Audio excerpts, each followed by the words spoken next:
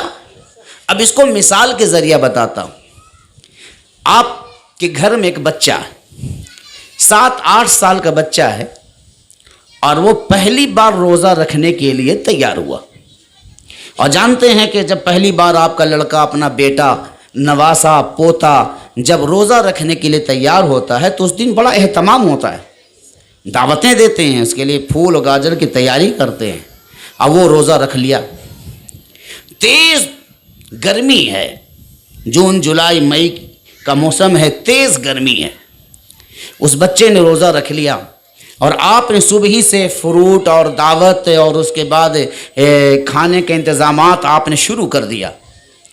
جیسے ہی شام کا وقت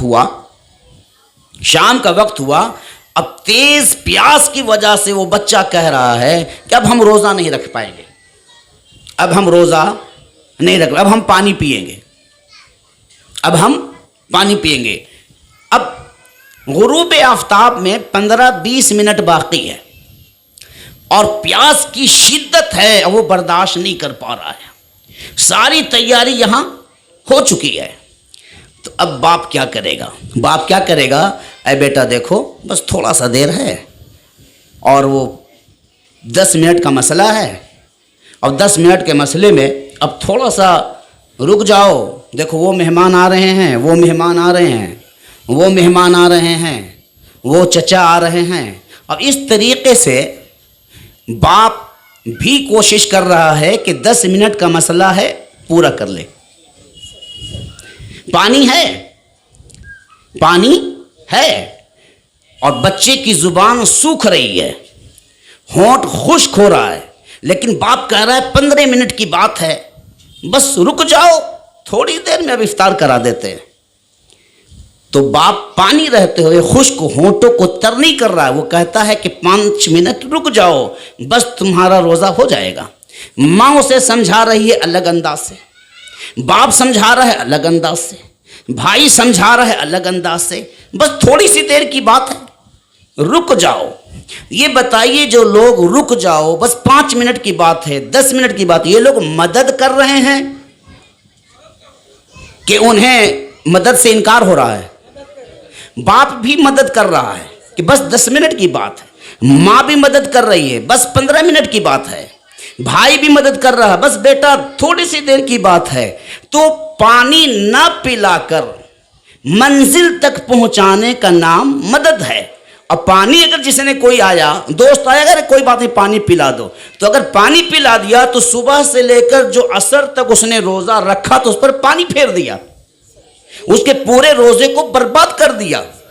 لیکن جو ماں ہیں، باپ ہیں، جو سب سے زیادہ محبت کرتے ہیں، وہ کیا کریں گے کہ نہیں بیٹا بس 5, 10, 15 منٹ کی بات ہے، رک جاؤ، اب بس تمہیں پانی مل جائے گا۔ تو وہاں تک پہنچا دی، یہاں تک کہ اذان ہوئی، اور اذان ہوئی تو پھر شربت ہے، دودھ ہے، پیالہ ہے، یہ ناشتہ ہے، یہ پھل ہے، سب اس کے سامنے رکھ دیا گیا۔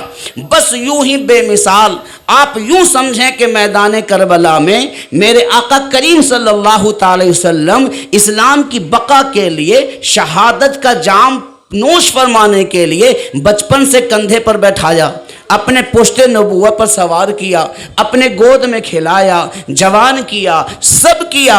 اب وقت میدان کربلا میں آ گیا، تھوڑا سا دیر تھا، اگر چاہتے تو نہر فرات بلا کر پلا سکتے تھے، اگر چاہتے تو نہر فرات کو کربلا میں نکال سکتے تھے، اگر چاہتے تو نہر فرات میں آب زمزم جیسا پانی نکل سکتا تھا، لیکن میرے امام الانبیاء آقائے دو جہاں نانا اپنے نواسے کو منزل تک پہنچانے کے لیے آئے تھے، تو کہا حسین گھبرانے کی ضرورت نہیں ہے، بس تھوڑا سا دیر ہے کہ وہاں تھوڑا سا دیر ہے کہ تمہارے لیے حوض کوثر کا پانی ہے۔ ماں کہہ رہی ہے کہ بیٹا تھوڑا سے دیر ہے کہ حوض کوثر کا پانی تمہارا انتظار کر رہا ہے. بھائی حسن کہہ رہے ہیں بیٹا گھبرانا نہیں, یزید کے سامنے جھکنا نہیں, تمہارے لیے حوض کوثر کا پانی چھلک رہا ہے.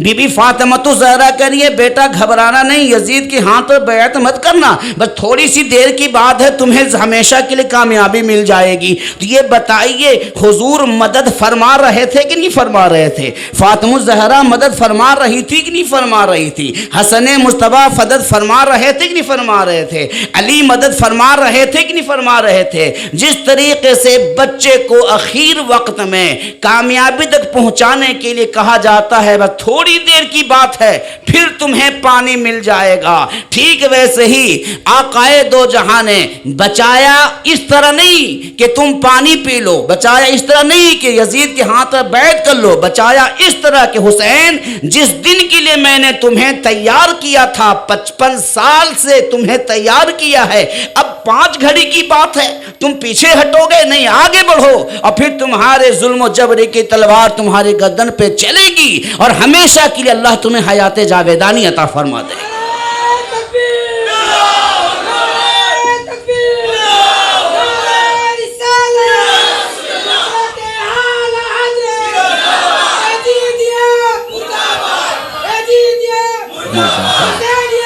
زندہ باد, زندہ باد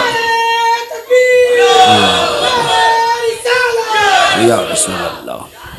تو پتہ کیا چلا کہ نبی کی مدد شامل حال, حضرت علی المرتضیٰ کی مدد شامل حال, فاطمہ الزہرا کی مدد شامل حال اور حسن مصطفیٰ کی مدد شامل حال. یہ مدد ہی کا نتیجہ تھا کہ اتنی بڑی کامیابی ملی.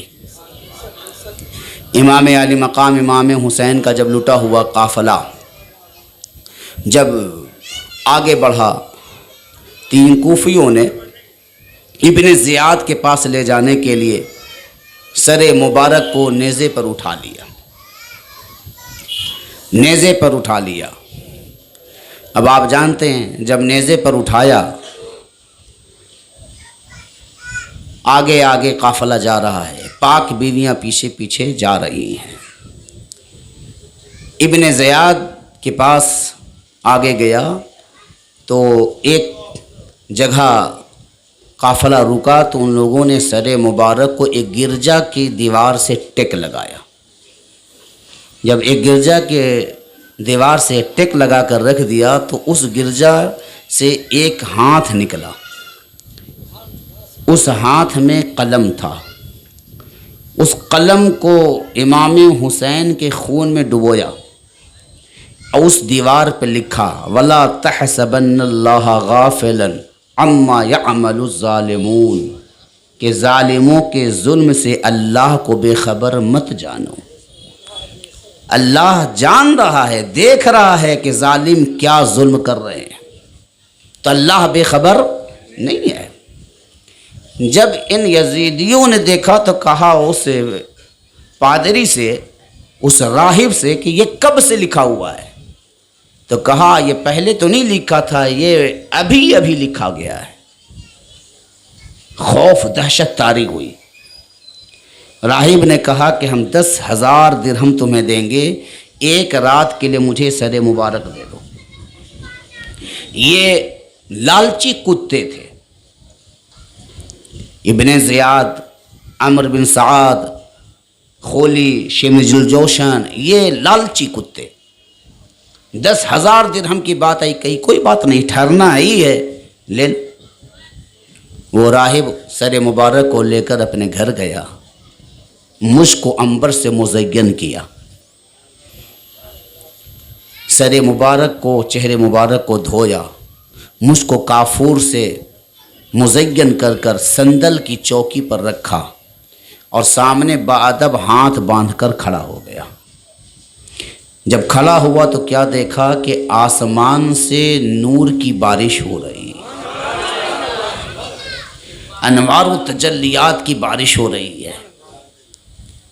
جب انوار و تجلیات کی بارش ہوتا دیکھا تو راہب پکار اٹھا, اے حسین آپ بھی حق پر ہیں, آپ کے نانا بھی حق پر ہیں, اگر حق پہ نہ ہوتے تو آسمان سے نور کی بارش نہیں ہوتی. آپ گواہ رہیے گا کہ ہم آپ کو گواہ کر کر ہم کلمہ پڑھتے ہیں اشہد ان لا الہ الا اللہ واشہد ان محمدًا عبدہ ورسولہ. وہ خود بھی کلمہ پڑھ کر مشرف با اسلام ہوا اور اپنے تمام ساتھیوں کے ساتھ مشرف با اسلام ہوا، اپنے خاندان کے ساتھ مشرف با اسلام ہوا.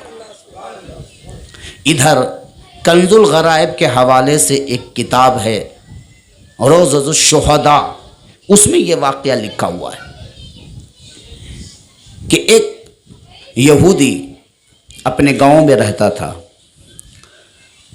اس کی بیٹی اپاہج تھی، دونوں آنکھ کی نابینا تھی، کوڑ برس کی بیماری تھی جس کی وجہ سے اس کا بدن بالکل خراب ہو گیا تھا. گھر والے بھی، پڑوس والے بھی، محلے والے بھی گھن کرتے تھے. لیکن باپ ہوتا ہے، چاہے اولاد جس پریشانی میں آ جائے، ماں باپ تو اپنی اولاد کو نہیں چھوڑتے. بھلے سے اولاد بڑھاپے میں اپنے والدین کو چھوڑ دیتے ہیں لیکن ماں باپ کبھی نہیں چھوڑتے.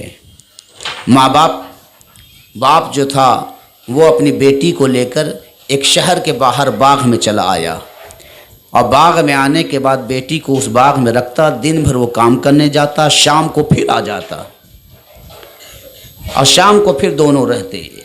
ایک دن گیا اور شام میں تاخیر اسے ہو گئی اور نہیں آ پایا. ادھر بیٹی نے دیکھا کہ ایک درخت ہے جس پر ایک پرندہ ہے جو آہو فغاں کر رہا ہے، رو رہا ہے.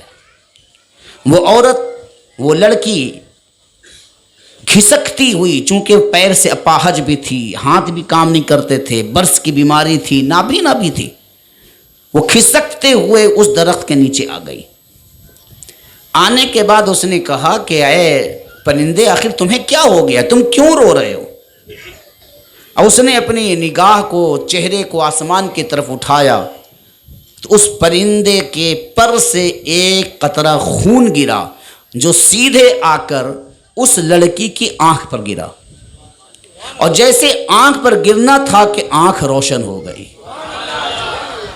اس نے فرط مسرت میں اپنا سیدھا ہاتھ پھیلایا تو ایک قطرہ خون سیدھے ہاتھ پر بھی گر گیا. اس نے پورے ہاتھ کو ملا، خون کو ملا تو پورا ہاتھ جو برس سے بھرا ہوا تھا ٹھیک ہو گیا. اس نے الٹا ہاتھ کو پھیلایا، ایک قطرہ خون الٹے ہاتھ پر بھی گرا. جب الٹے ہاتھ پہ خون گرا تو اس نے بھی اسے اٹھا کر اپنے دوسرے آنکھوں میں لگانا تھا کہ دوسرے آنکھ میں بھی روشنی آ گئی. اب پورے خون کو پوری بدن میں اس لڑکی نے مل لیا. اب ملنا تھا کہ وہ ملتی جا رہی تھی، اللہ اسے شفا دیتا جا رہا تھا.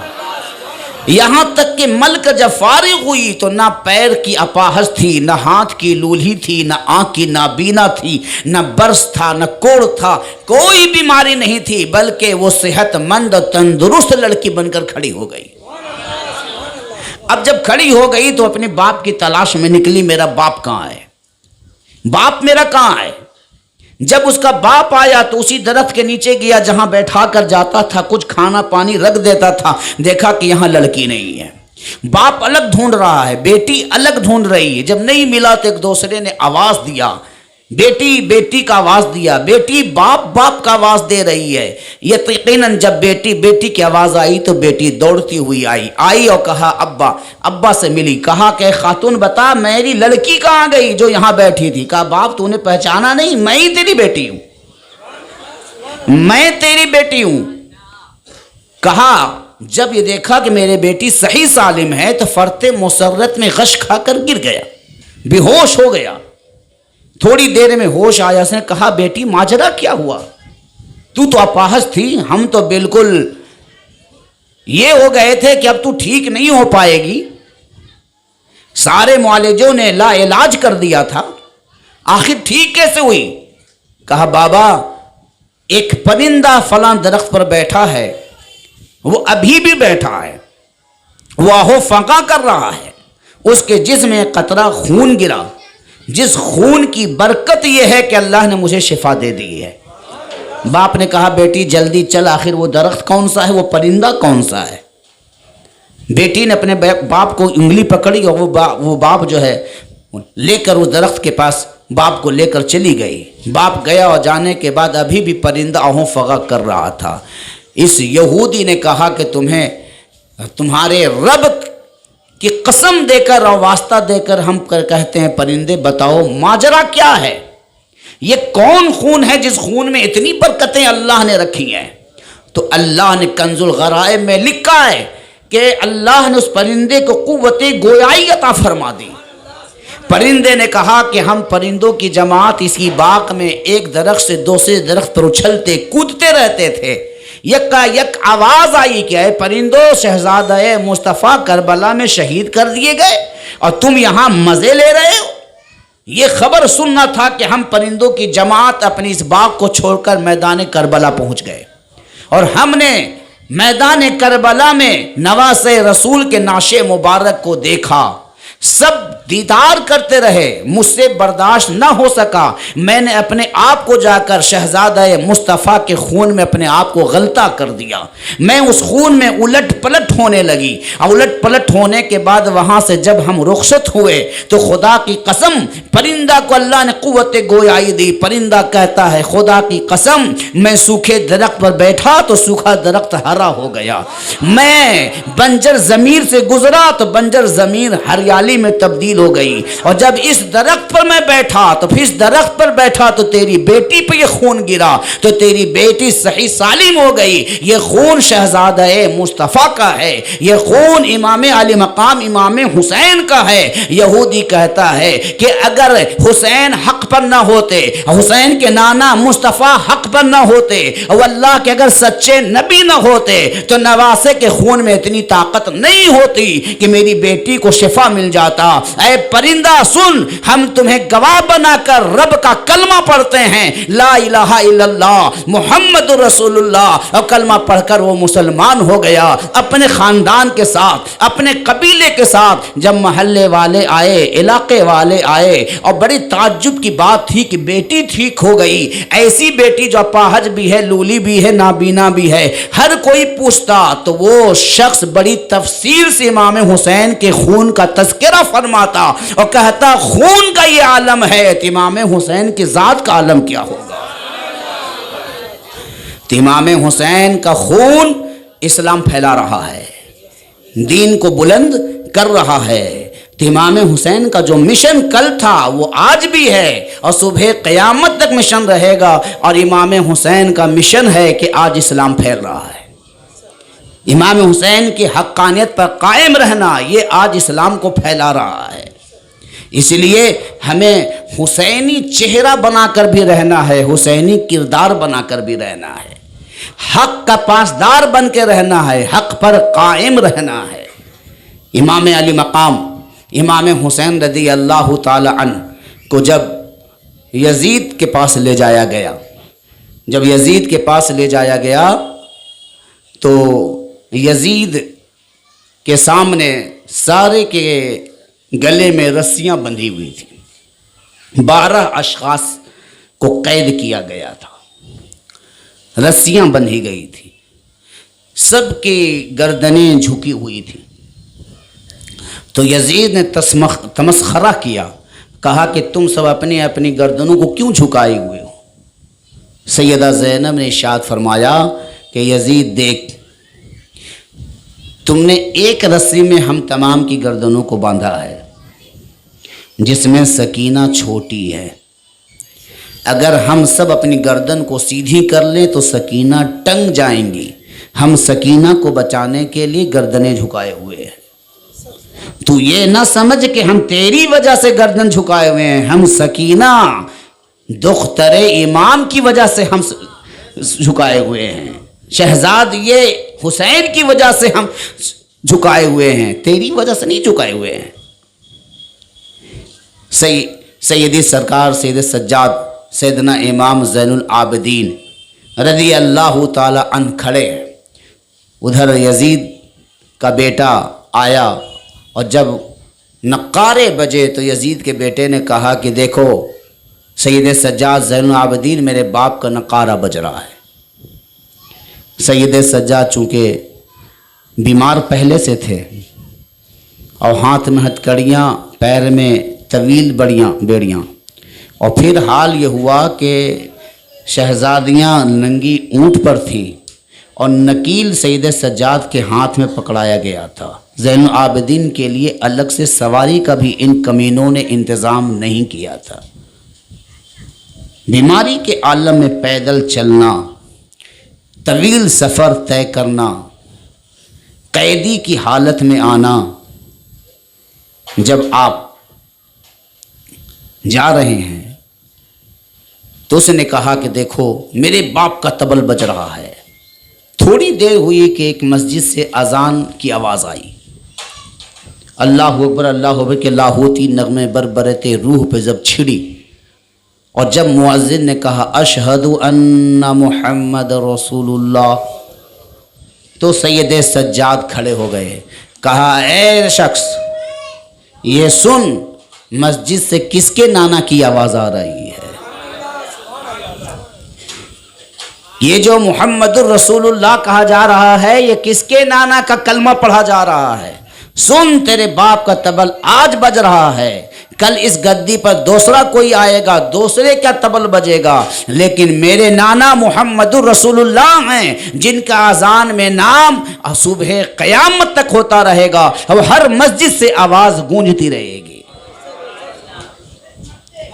میدان کربلا میں جب امام علی مقام نے اتمام حجت کے لیے آپ نے اپنی نسب بتائی تو ادھر یزیدیوں نے ایک جملہ کہا، امام جلدی کیجئے نماز کا وقت ہو رہا ہے، امام جلدی کیجئے نماز کا وقت ہو رہا ہے۔ اس جملے کی روح تک پہنچیے کہ جس حسین کو قتل کرنے کی جلدی کر رہا ہے اسی حسین پر نماز میں درود پڑھنے کی تیاری بھی کر رہا ہے، حسین کو قتل بھی کرنا چاہتا ہے، اور پھر نماز میں اللہم صلی علی محمد وعلی آل محمد، محمد وعلی محمد پر درود پڑھنے کی تیاری بھی کر رہا ہے۔ آپ اندازہ لگائیے کہ کتنے الگ فکر کی ٹکراؤ میدان کربلا میں، کہ قتل کے لیے بھی تیار ہے اور نماز میں درود ابراہیم پر آل محمد پر درود پڑھنے کے لیے بھی تیار ہے۔ معنی کیا ہوا کہ اگر کوئی یہ کہے، آج بہت سادے لوگ جن کا اپنے گھر میں نہیں چلتا، جن کا اپنے محلے میں نہیں چلتا، ہزاروں کمیٹیاں الگ الگ ہیں اور الگ الگ کمیٹیوں کے ساتھ آپ چل رہے ہیں، الگ الگ سیاسی پارٹیاں ہیں، الگ الگ پارٹیوں کے ساتھ آپ ہیں، آپ کو کوئی فرق نہیں پڑتا ہے، لیکن اگر علماء اگر یہ کہتے ہیں کہ اہل سنت و جماعت پر قائم و دائم رہیے، تو کہتے ہیں کہ دیکھیے یہ لوگ فرقہ واریت کی بات کرتے ہیں، یہ سب فرقہ واریت کی بات کرتے ہیں۔ قسم خدا کی اہل سنت والجماعت فرقہ واریت کی بات نہیں کرتا۔ ہم چاہتے ہیں سب مل کر رہیں، سب مل کر رہیں، ایک ہو کر رہیں، لیکن فرق صرف یہاں ہے کہ کربلا میں یزید بھی نماز پڑھ رہا تھا، حسین بھی نماز پڑھ رہے تھے، ہمیں حسینی نماز چاہیے، جہاں حسینی نماز ہوگی ہم حبشہ کے غلام کالے غلام کے امام کے پیچھے بھی ہم نماز پڑھ لیں گے، لیکن اگر یزیدی نماز ہوگی تو ہم امام کعبہ کے پیچھے بھی نماز نہیں پڑھیں گے۔ مسئلہ یہاں حسینی نماز ہے اور یزیدی نماز ہے۔ جو شخص یزید کو امیر المومنین کہے اس کے ساتھ ہمارا معاملہ کیسے ہو سکتا ہے؟ جو یزید کو معاذ اللہ رضی اللہ عنہ بھی کہے اس کے ساتھ ہمارا معاملہ صحیح کیسے ہو سکتا ہے؟ ہم حسین کے ہیں، ہم یزید کے نہیں ہو سکتے۔ تو حسینی فکر جہاں ہوگی ہم وہاں ہیں، ہم یزیدی فکر کے ساتھ نہیں ہیں۔ جب امام زین العابدین نے جب جواب دیا تو یزید کا لڑکا لاجواب ہو گیا۔ اب امام علی مقام امام حسین کے شہزادے سید سجاد جو ہیں یہی امیر ہے ان 11 نفوس قدسیہ کے۔ یزید نے ان کو تہ خانے میں قید بند کر دیا، ایسے قید خانے میں ڈالا جو نہایت ہی تاریک، مشکل سے ہلکی سی ہوا یا روشنی کی گنجائش یا باہر کی تھوڑی سی آواز آ جائے، ورنہ بے خبر تہخانے میں ڈال دیا۔ اور امام سید سجاد سیدنا زین العابدین رضی اللہ عنہ کے گلے میں اتنا بھاری توق ڈالا جس کی وجہ سے آپ کی گردن جھکی جا رہی تھی۔ آپ قید خانے کے دروازے پر آپ ایک چھوٹی سی لکڑی لے کر، بلکہ بعض روایتوں میں آیا ہے کہ ٹوٹے ہوئے نیزے کو لے کر آپ نے پہرا کے لیے کھڑے ہو گئے کہ میں اندر میں جو پاک بیویاں ہیں کوئی اندر نہ جا سکے۔ آپ دروازے پر کھڑے ہو گئے، کبھی بیٹھتے کبھی کھڑے ہوتے، کبھی بیٹھتے کبھی آپ کھڑے ہوتے۔ اندر میں سیدہ زینب ہیں، شہر بانو ہیں، حضرت سکینہ ہیں، ام رباب ہیں، دیگر چھوٹے بچے ہیں، حسن مجتبیٰ کے بھی 2 بچے ساتھ میں ہیں، یہ سب اندر میں ہیں۔ سید سجاد ایک مرتبہ اندر گئے تو کیا دیکھا کہ سیدہ زینب بیٹھ کر نماز پڑھ رہی ہیں۔ حضرت سید سجاد نے عرض کیا، پھوپھی جان آج تک میں نے آپ کو بیٹھ کر نماز پڑھتے نہیں دیکھا، ہمیشہ آپ کھڑی ہو کر نماز پڑھتے ہیں۔ پھوپھی جان نے کہا، بیٹا مسئلہ یہ ہے کہ 40 دن ہو گیا ہے، یزیدیوں کی طرف سے اتنا بھی کھانا نہیں آتا کہ ہم بچوں کو کھانا کھلا سکیں۔ آج 40 دن گزر چکے ہیں، ایک لقمہ حلق سے نیچے نہیں اترا ہے۔ جب تک طاقت تھی میں کھڑی ہو کر نماز پڑھتی رہی، اب طاقت نے جواب دے دیا ہے، اس لیے بیٹھ کر نماز پڑھ رہی ہوں۔ اب آپ اندازہ لگائیے، میدان کربلا میں امام حسین نے سجدے میں سر کٹا کر مردوں کو بتا دیا کہ لوگوں نماز قضا نہ کرنا، ہم ایسے موقع پر بھی نماز پڑھ رہے ہیں۔ اور سیدہ زینب نے قید میں 40 دن بھوکی رہ کر بیٹھ کر نماز پڑھ کر بتا دیا کہ میری کنیزوں اور میرے نبی کی امتیوں اور عورتوں، یہ یاد رکھنا کہ سب سیدہ زینب 40 دن کی بھوکی ہو کر جب نماز ترک نہیں کر رہی ہے تو پھر تم بھی ترک مت کرنا۔ آج ہم حسینی بن کے تو سامنے آ گئے، لیکن حسینی بن کے ظاہر کب ہوں گے؟ حسینی کردار کے ساتھ کب ہم نمودار ہوں گے؟ آج میری اور ماں بہنیں نماز کو کتنا ترک کرتی ہیں، خوشیوں میں نماز کو بھول جاتی ہیں، بارات ولیمے شادی میں نماز کو بھول جاتی ہیں۔ سیدہ زینب قید میں بھی نماز نہیں بھول رہی ہیں، سیدہ زینب جیل میں بھی نماز نہیں بھول رہی ہیں، اور ہماری ماں بہنیں شادیانوں میں لگ جاتی ہیں، ولیمے میں، بارات میں، اور نماز کو فراموش کر دیتی ہیں۔ آپ سیدہ زینب کی آپ کنیز بنیں، دنیا میں بھی اللہ آپ کو سکون و راحت دے گا، آخرت میں بھی سکون و راحت دے گا۔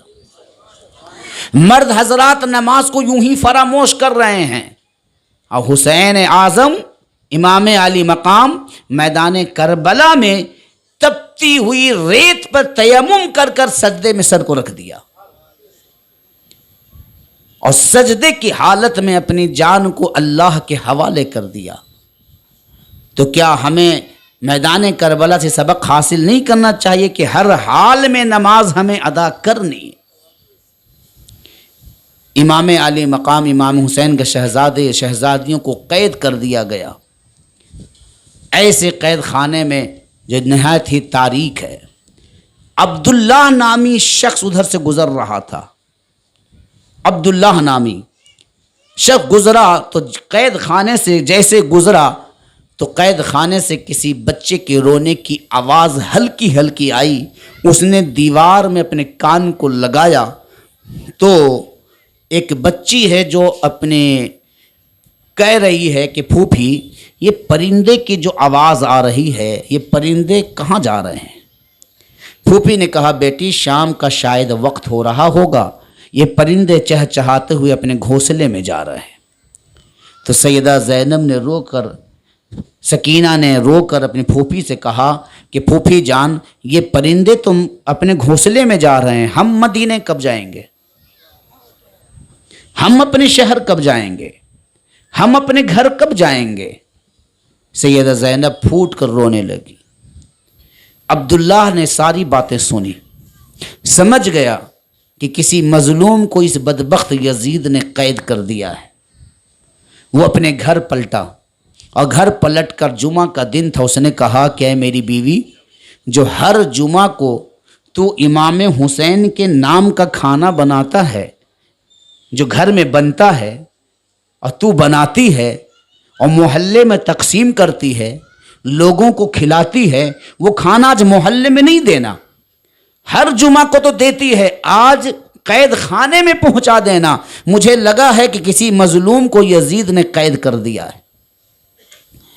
خاتون نے کہا کہ اس میں کوئی بات نہیں ہے، جب ہر جمعہ ہم بانٹتے ہی ہیں، ہر کسی کو کھلاتے ہی ہیں، تو آج محلہ نہ صحیح، آج قید خانے ہی میں بھیج دیتے ہیں۔ اس نے بڑے اہتمام سے کھانا تیار جیسا کرتی تھی اس نے تیار کیا، کھانے کو تشت میں رکھا، خان پوش سے چھپایا، سر پہ ادب سے رکھے ہوئے چلی، اور جیسے ہی قید خانے کے دروازے پر پہنچی، سید سجاد نے اس ٹوٹے ہوئے نیزے سے اشارہ کیا، روکا، اس نے سلام کیا۔ سید سجاد نے جواب دیا، کہا اے نوجوان، تم اپنے سر کو کیوں نہیں اٹھاتے؟ تو سید سجاد نے انگلی سے اپنے گلے کی طرف اشارہ کیا کہ دیکھو کتنا بھاری زنجیر میرے گلے میں ڈالا گیا ہے کہ ہم سر بھی صحیح سے نہیں اٹھا سکتے۔ خاتون نے کہا سید سجاد، اے نوجوان اجازت دو، میں کچھ کھانا لے کر آئی ہوں تاکہ میں اندر پہنچا دوں۔ سید سجاد چپ رہے، بولنے کی بھی سکت نہ تھی۔ وہ خاتون اندر گئی، جانے کے بعد سلام کیا اور کھانا لے کر بیٹھ گئی۔ جب کھانا کو دیکھا سیدہ سکینہ نے، چھوٹی بچی ہیں، آپ ایک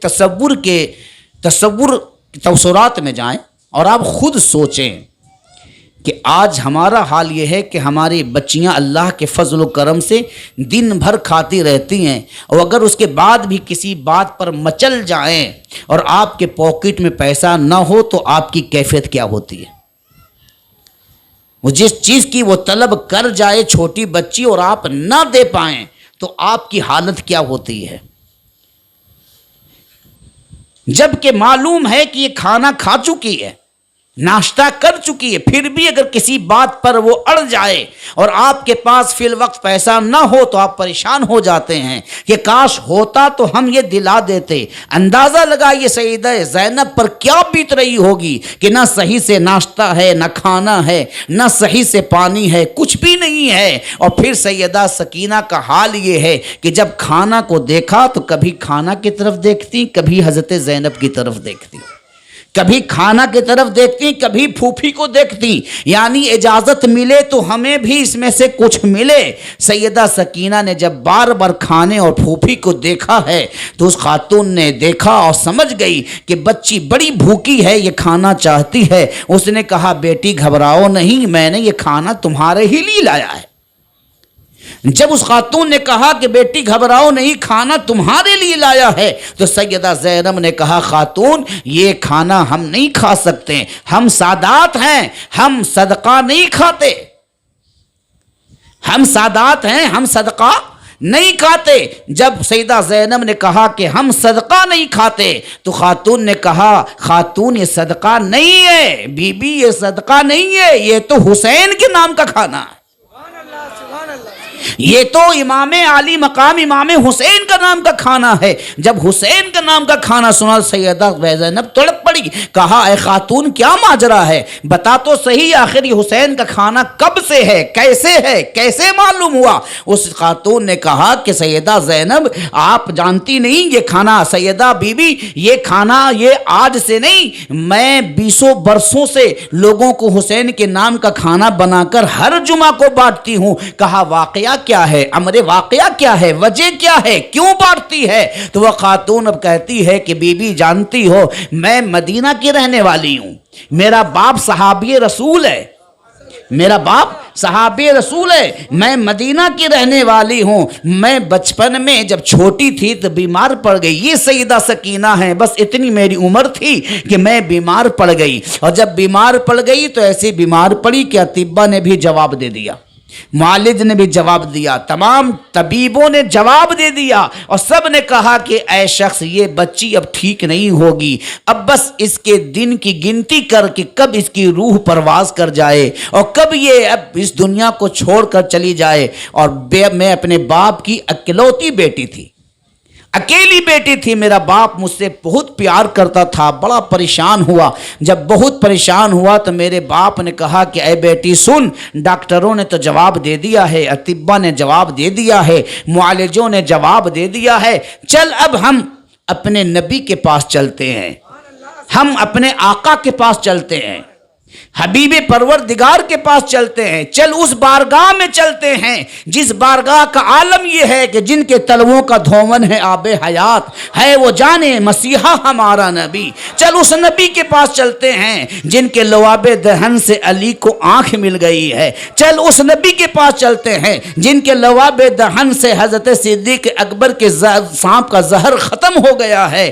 اے بیٹی چل اس نبی کے پاس چلتے ہیں۔ اللہ اکبر، نبی کے پاس چلے، وہ لڑکی کہتی ہے، وہ خاتون کہتی ہیں کہ میرے باپ نے میرے انگلی کو پکڑا اور روانہ ہو گیا، کبھی مجھے گود اٹھاتا، کبھی زمین پر رکھتا، کبھی گود اٹھاتا، آگے چلا، یہاں تک کہ میرے باپ نبی کے سامنے پہنچایا، قدموں میں گر گیا، میرے باپ نے کہا یا رسول اللہ یہ میری بیٹی ہے جس سے میں بہت پیار کرتا ہوں، یہ بیمار پڑ گئی ہے، حالت اب اس کی یہ ہو گئی ہے کہ اب یہ بالکل دم توڑنے پر آ گئی ہے، اس کی روح قفس عنصری سے پرواز کرنے والی ہے، نہایت ہی کمزور ہو گئی ہے۔ اطباء نے جواب دے دیا ہے یا رسول اللہ نظر کرم فرمائیے، نظر رحم فرمائیے، میں اس کے بغیر جی نہیں سکتا، میں بے انتہا اس بچی سے محبت کرتا ہوں۔ میرا باپ اپنے آقا کے سامنے فریاد کر رہا تھا، گزارش کر رہا تھا، اتنے میں خیمے کا پردہ ہٹا، ایک ہرے رنگ کا پردہ لٹکا تھا، وہ ہٹا، اس میں سے ایک چھوٹا سا بچہ باہر نکلا جسے میرے آقا نے حسین کہہ کے پکارا، وہ حسین قریب آیا، میرے آقا نے کہا یہ حسین دیکھو یہ بچی بیمار ہو گئی ہے، اس پر پڑھ کے کچھ دم کر دو کہ اللہ اسے شفا عطا فرما دے۔ وہ حسین جو اپنے قریب میرے قریب آیا، اپنی چھوٹی چھوٹی ہاتھوں کو میرے سر پہ رکھا، وہ کچھ پڑھ رہے تھے، وہ پڑھتے جا رہے تھے، میں ٹھیک ہوتی جا رہی تھی، وہ پڑھتے جا رہے تھے، میں شفا پاتی جا رہی تھی، وہ پڑھتے جا رہے تھے، میں تندرست ہوتی جا رہی تھی۔ جیسے ہی اپنا ہاتھ میرے سر سے ہٹایا تو میں ایسی ٹھیک ہو گئی جیسے کبھی بیماری ہی نہیں تھی، میں ٹھیک ہو گئی، اللہ نے مجھے ٹھیک کر دیا، صحت تندرستی عطا فرما دیا۔ لیکن جانتی ہو اے خاتون، جب میں وہاں سے چلی تو میرا باپ مجھے دیکھ کر بڑا خوش ہوا اور کہنے لگا کہ اے بیٹی دیکھا حسین کی کرامت کو، دیکھا نواسہ رسول کے اختیار کو، اللہ نے کیا مقام عطا فرمایا ہے کہ چند منٹ نہیں گزرا کہ حسین کا ہاتھ پڑا اور اللہ نے تجھے شفا عطا فرما دی، حسین نے دم کیا، تجھے اللہ نے تندرستی عطا کر دی۔ اے بیٹی جان لے، ہم تمہیں وصیت کرتے ہیں کہ جس حسین کے صدقے میں اللہ نے تمہیں نئی زندگی عطا فرما دی ہے، اے بیٹی یاد رکھنا ہر جمعہ حسین کے نام کا کھانا بنا کر لوگوں میں تقسیم کرتے رہنا۔ اب خاتون بس اسی دن سے ہر جمعہ کو میں حسین کے نام کا کھانا تقسیم کرتی ہوں، اسی لیے کہ ہماری زندگی نبی کے نواسے کے صدقے میں ہے، ہماری حیات نواسے رسول کے صدقے میں ہے، تب سے میں کھانا بنا رہی ہوں اور لوگوں کو بانٹ رہی ہوں۔ آج مجھے معلوم ہوا کہ قید میں کچھ لوگوں کو بند کر دیا گیا ہے، قیدی بنایا گیا ہے، تو میرے شوہر نے کہا کہ یہاں پہنچا دیا جائے۔ جب یہ بات سنا تو سیدہ زینب آگے بڑھی، خاتون کو اپنے کلیجے سے لگا لیا اور ارشاد فرمایا اے خاتون، جس حسین کا کھانا تو بنا کر بانٹتی ہے وہ حسین کو یزیدیوں نے کربلا میں شہید کر دیا، اور جس حسین کے نام کا کھانا بنا کر تو محلے میں بانٹتی ہے، یہ بیٹی سکینہ جو تیرے گود میں ہے اسی حسین کی بیٹی ہے، اور میں سیدہ زینب اسی حسین کی بہن ہوں۔ دونوں لپٹ کر روئے۔ پتہ کیا چلا کہ حسین کے نام کا کھانا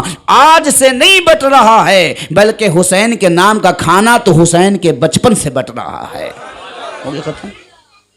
حسین کا نام کا کھانا حسین کے بچپن سے بٹ رہا ہے۔ پتہ کیا چلا کہ امام علی مقام امام حسین کا لنگر آج سے شروع نہیں ہے بلکہ شروع سے شروع ہے۔ امام علی مقام امام حسین شہید ہو گئے، جانتے ہیں سیدہ سکینہ دمشق میں ہی نہایت ہی بیمار پڑ گئیں۔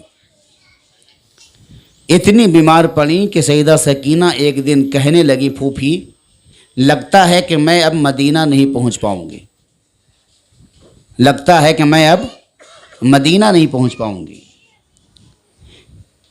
اور میں یہیں انتقال کر جاؤں گی۔ سیدہ زینب نے بیٹی کو سینے سے لگایا، کہا بیٹی تم ایسا کیسے کہتی ہو؟ کہا پھوپھی جان ہمیں کربلا سے لے کر یہاں تک جو صوبتیں ملی ہیں اس کی وجہ سے میری ہڈیاں سوکھ گئی ہیں۔ عرض کرتی ہیں کہ پھوپھی جان اگر میں انتقال کر جاؤں تو میری قبر ایسی جگہ بنانا جہاں کہ مٹی نرم ہو، جہاں کہ مٹی میں پانی کا اثر ہو۔ پھوپھی کہتی ہیں بیٹی یہ کیا بات کر رہی ہو؟ سیدہ سکینہ کہتی ہیں پھوپھی میری ہڈی خشک ہو چکی ہے، آپ مجھے نرم مٹی میں دفن کرنا۔ پھوپھی رونے لگی اور اسی دمشق میں حضرت امام حسین کی بیٹی سیدہ سکینہ قید ہی میں انتقال ہو گئی۔ سیدہ سکینہ کو وہیں قید خانے کے باہر دفن کیا گیا۔ پھر یہ لٹا ہوا قافلہ وہاں سے چلا، مدینہ کی طرف چلا۔ جب مدینہ کی طرف چلا اور مدینہ کے قریب پہنچا تو سیدہ زینب سید سجاد کی نظر جیسے ہی گنبد خضرا کے مکی مصطفیٰ جان رحمت کے روضے پر پڑی تو چیخ و پکار کی ایک آواز گونجی، یا رسول اللہ دیکھیے آپ کے شہزادے کو یزیدیوں نے لوٹ لیا ہے، حسین کو شہید کر دیا گیا ہے، قاسم و عباس کو شہید کر دیا گیا، اکبر و اصغر کو شہید کر دیا گیا۔ یا رسول اللہ دیکھیے آپ کی بیٹیاں آج بے پردہ ہو کر ہاتھوں میں بیڑیوں کے نشانات لے کر آپ کی بارگاہ میں حاضر ہوئی۔ راوی کہتے ہیں کہ امام علی مقام کا یہ لٹا ہوا قافلہ سید سجاد کے سرکردگی میں سیدھے اپنے گھر نہیں گنبد خضرا کے مکی مصطفیٰ جان رحمت کی بارگاہ میں پہنچا، وہاں سلام کیا، عریضہ پیش کیا اور اس کے بعد سیدہ زینب گھر گئیں۔ جب گھر گئیں تو اس وقت آپ کے شوہر موجود نہیں تھے۔ جب آپ اپنے گھر پہنچی تو گھر خالی تھا۔ اون و محمد سیدہ زینب کے دونوں بچے جو میدان کربلا میں قربان ہو گئے، جب گھر کو خالی پایا اور راستے میں صبر استقامت کے ساتھ چونکہ سیدہ زینب بڑی تھی اور سب کو دلاسا دے کر مدینے تک لائیں، جب گھر پہنچی تو کھل کے روئی۔ جب کھل کے روئیں اتنے میں ان کا شوہر آیا، اور جب شوہر تھے جعفر جن کا نام تھا وہ آئے تو کہا کہ اے خاتون تجھے رونا ہے تو کہیں اور کیوں نہیں جاتی، میرا ہی گھر ملا ہے۔ انہیں ابھی تک یہ پتہ نہیں تھا کہ یہ لٹا ہوا قافلہ مدینہ آ گیا ہے، میرا گھر ملا ہے کہ تم نے خالی گھر پایا اور آ کر گھر میں رونا شروع کر دیا، تم کون ہو، کہاں سے آئی ہو؟ سیدہ زینب نے کہا جعفر کیا تم نے مجھے پہچانا نہیں؟ میرے شوہر نامدار میں زینب ہوں۔ آپ اندازہ لگائیے کہ ظلم بربریت کا پہاڑ اس طریقے سے سیدہ زینب پہ ٹوٹا کہ آپ نے صبر اس قدر کیا تھا کہ جب مدینہ سے چلی تھی تو آپ کے سر کے ایک بال بھی سفید نہیں ہوئے تھے، لیکن جب کربلا سے واپس آئی ہیں تو مدینہ جب پہنچی ہیں تو آپ کے سر پر ایک بال بھی کالے نہیں تھے، سارے بال سفید ہو گئے۔ غم اتنا اثر انداز ہوا، آپ پر مصیبتیں اتنی مضبوط آئی کہ اس مصیبت نے آپ کے سر کے بال کو سفید کر دیا، چہرے پہ بڑھاپا کے آثار آ گئے۔ جب سمجھ گئے کہ میری بیوی ہے تو وہ بھی زار و قطار روئے. دونوں بیٹے بھی قربان ہو گئے تھے, انہیں بھی یاد کر کر روئے. ادھر سید سجاد مدینہ میں جب آ گئے تو آپ اپنے تسبیح و تحلیل میں لگ گئے, عبادت میں لگ گئے. مدینہ والے آتے اور کہتے کہ یا ابن رسول اللہ, آپ کے ہاتھ پر ہم بیعت کرنا چاہتے ہیں. بیعت کا نام ہوتا تو زین العابدین روتے اور کہتے کہ نہیں, مجھ سے اب کوئی سروکار نہیں ہے, میرا سب کچھ لٹ گیا, اب میں اور میرا رب, میں ذکر الہی میں اپنی پوری زندگی گزار دوں گا. جب بار بار لوگ مدینہ میں آنے لگے تو سید سجاد زین العابدین رضی اللہ عنہ مدینہ سے باہر کہیں ایک باغ کے کنارے آپ نے ایک چھوٹا سا خیمہ لگا لیا, ایک جھوپڑا بنا لیا. وہیں ایک تلوار اپنی حفاظت کے لیے, مٹکے میں پانی, ایک مسلح اور تسبیح لے کر بیٹھ گئے. کسی سے ملاقات نہیں کرتے, روتے, اللہ کا ذکر کرتے, نبی آل نبی پر درود پڑھتے. اس کے علاوہ کوئی کام نہیں. چند دن جب گزرے ہیں اور جب یزید کی بدترین موت ہوئی ہے, ابن زیاد کو جب گرفتار کیا گیا ہے, مختار سقفی کا جب زور آیا ہے اور مختار سقفی کی جب حکومت آئی تو مختار سقفی نے قسم کھائی کہ اب میدان کربلا میں جتنے لوگ شامل تھے ان میں سے ہم ایک کو بھی نہیں چھوڑیں گے, اور قسم کھا لی کہ اس وقت تک ہم دم نہیں لیں گے جب تک کہ ایک ایک کو کر کے ہم اس کے انجام تک نہ پہنچا دیں. بڑا سخت آدمی, حالانکہ اس کے بھی حالات اخیر میں اچھے نہیں تھے, لیکن اللہ تبارک و تعالیٰ نے یہ بھی فرمایا ہے کہ کبھی کبھی ہم گناہ گاروں سے بھی اپنا کام لے لیتے. تو مختار سقفی نے وہ کام انجام دیا کہ اب ایک ایک کو پکڑنا شروع کیا, ایک ایک کو پکڑنا شروع کیا. خولی کا پتہ لگایا تو معلوم ہوا کہ خولی کوفہ چھوڑ کر بھاگ گیا ہے. خولی کوفہ چھوڑ کر بھاگ گیا ہے. پتہ لگایا, جب معاملہ دیکھا کہ کچھ ٹھنڈا ہے, اس کے دوستوں نے کہا کہ ابھی معاملہ ٹھنڈا ہے, کوفہ آ سکتے. جیسے وہ آیا, مختار سقفی نے اپنے جاسوس کو بھیجا, اور جاسوس کو جب بھیجا تو وہ پہنچا اور خولی گھر پہنچا. خولی کو جب معلوم ہوا کہ مجھے گرفتار کرنے کے لیے آئے ہیں تو خولی اپنے ایک بڑے سے ٹوکرے کے اندر چھپ گیا. اب آپ اندازہ لگائیے, طاقت ہی حق نہیں ہے, حق ہی طاقت ہے. چند دنوں کے بعد معاملہ آ گیا. یہاں تو علی اصغر بھی نہیں چھپے, وہاں خولی چھپ رہا ہے. یہاں علی اکبر نہیں چھپے, یہاں خولی چھپ رہا ہے. ابن زیاد بھاگ رہا ہے, عامر سعد فرار ہو رہا ہے, شمل جوشن روپوش ہو رہا ہے, اور یہاں میدان کربلا میں 72 نفوس قدسیہ ڈٹ کر کھڑے رہے. کیوں؟ اس لیے کہ حق ہی طاقت ہے, طاقت حق نہیں ہے. ٹوکرے میں چھپ گیا اور کہا کہ جب کوئی آئے تو کہہ دینا کہ یہاں نہیں ہے. لیکن خولی کی بیوی جو تھی وہ محب اہل بیت تھی, وہ محب اہل بیت تھی. جب سے معلوم ہوا کہ اس نے شہزادہ مصطفیٰ کو قتل کیا ہے تب سے دل سے نفرت کرتی تھی, دل سے نفرت کرتی تھی. جب اس نے کہا کہ کہہ دینا کہ یہاں نہیں ہے, تو جب مختار بن سقفی کے جاسوس وہاں پہنچے, کارندے پہنچے اور کہا کہ خولی کہاں ہے, ہم گرفتار کرنے آئے ہیں, تو اس نے زبان سے کہا کہ یہاں نہیں ہے, لیکن انگلی سے اشارہ کیا کہ یہاں ہے. انگلی سے اشارہ کر دیا کہ اس ٹوکرے کے اندر ہے, اور زبان سے کہا کہ نہیں ہے, تاکہ وہ سن لے کہ میری بیوی کہہ رہی ہے وہی بات جو میں نے کہا ہے, اور انگلی سے اشارہ کیا کہ یہاں چھپا ہے. فوج پہنچی, ٹوکرے کو اٹھایا, کانپنے لگا, گرفتار کیا, مختار بن سقفی کے پاس لے کے پہنچایا گیا. مختار بن سقفی کے پاس گیا تو اس نے منت و سماجت مانگنے لگی. میری غلطی نہیں, ابن زیاد نے بھیجا تھا, عمرو بن سعد نے ہمیں یہ کہا تھا, ہمیں معاف کر دو. مختار بن سقفی غیظ و غضب کے عالم میں تلوار کو نکالا اور کہا کہ اے بدبخت، تو نے جب نواز رسول کو معافی نہیں دی تو ہم تجھے کیسے معافی دیں گے؟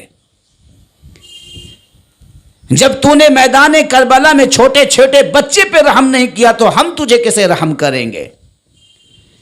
فوج کو بلایا اور کہا کہ اسے ایسے نہیں، اس نے، یہ وہی بدبخت ہے جس نے امام علی مقام امام حسین کے سر مبارک کو نیزے پہ کھڑا کیا،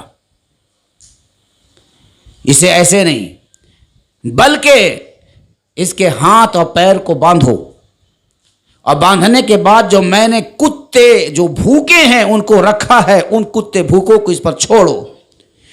بھوکے کتے آئے اور آنے کے بعد خولی پر جھپٹے، اسے کاٹ رہے تھے اور روح بھی نہیں نکل رہی تھی، اس کا گوشت کتے کھا رہے تھے، وہ مر بھی نہیں رہا تھا۔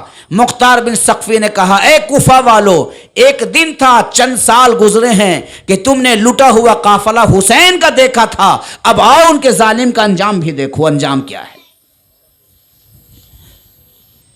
اب ادھر شمر بن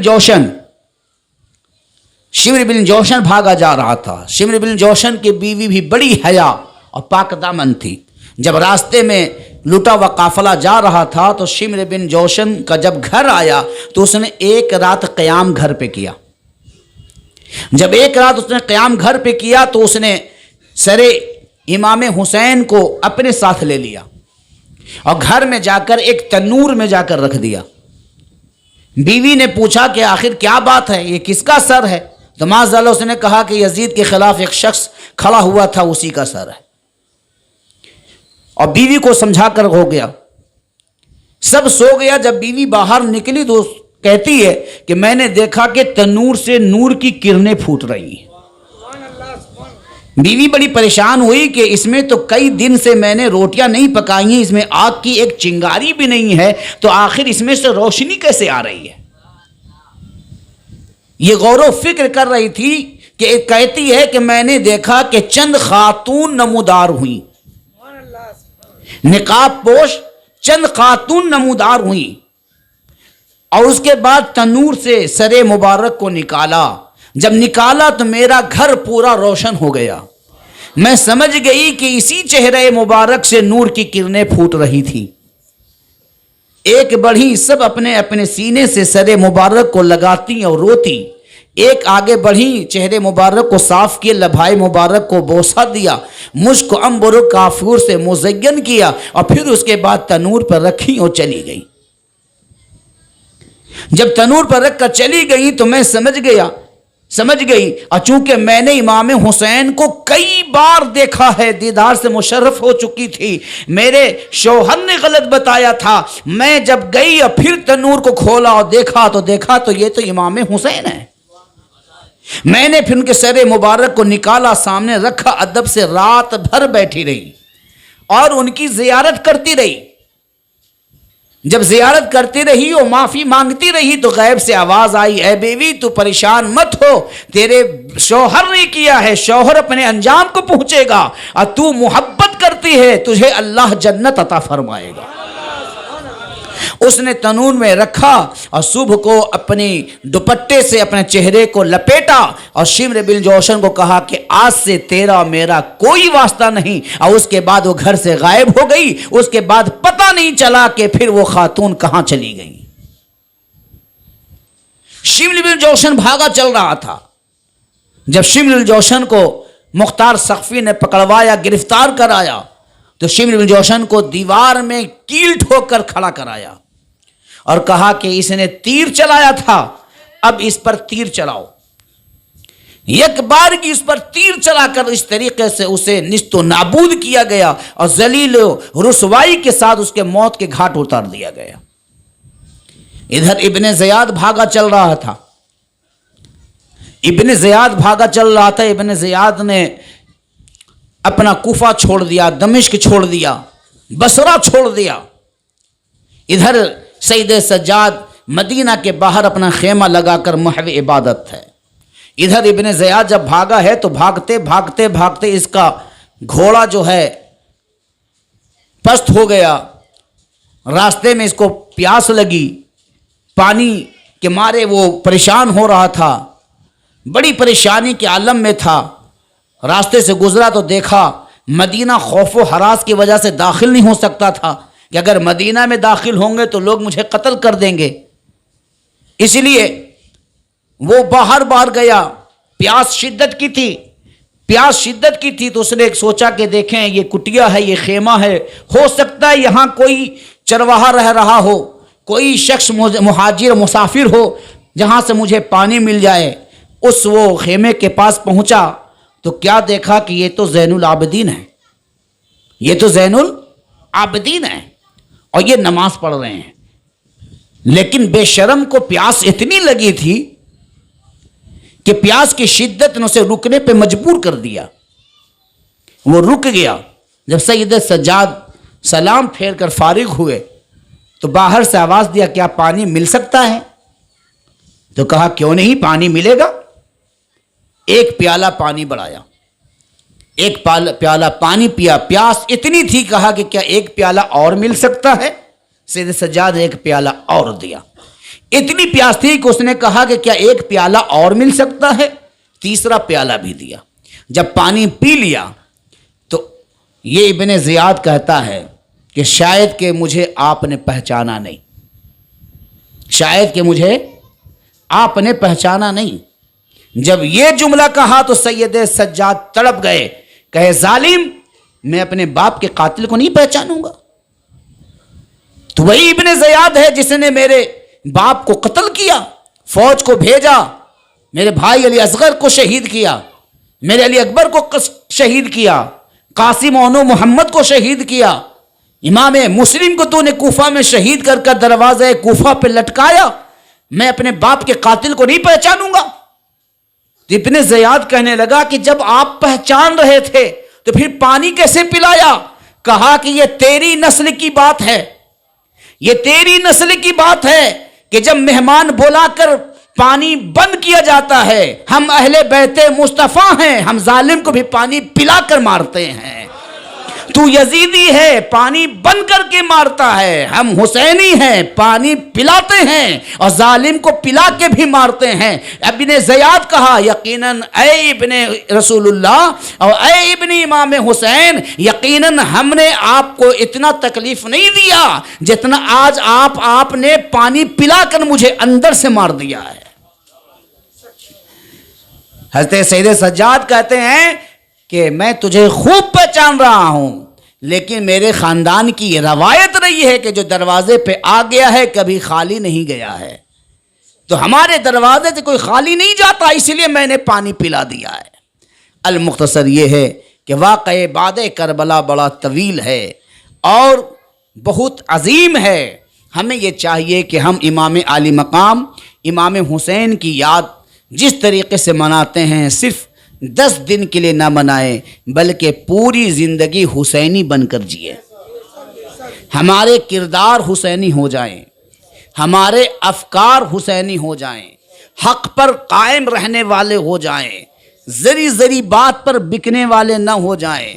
کربلا کے میدان میں امام حسین نے تو یہی بتایا، امام حسین نے یہی واضح کیا کہ اے لوگو، حق پر قائم رہنا ہے، ظالموں فاسقوں فاجر کا ساتھ نہیں دینا ہے، حق کے ساتھ قائم رہنا ہے۔ اس لیے ہمیں یہ چاہیے کہ ہم حسینی بن کر رہیں۔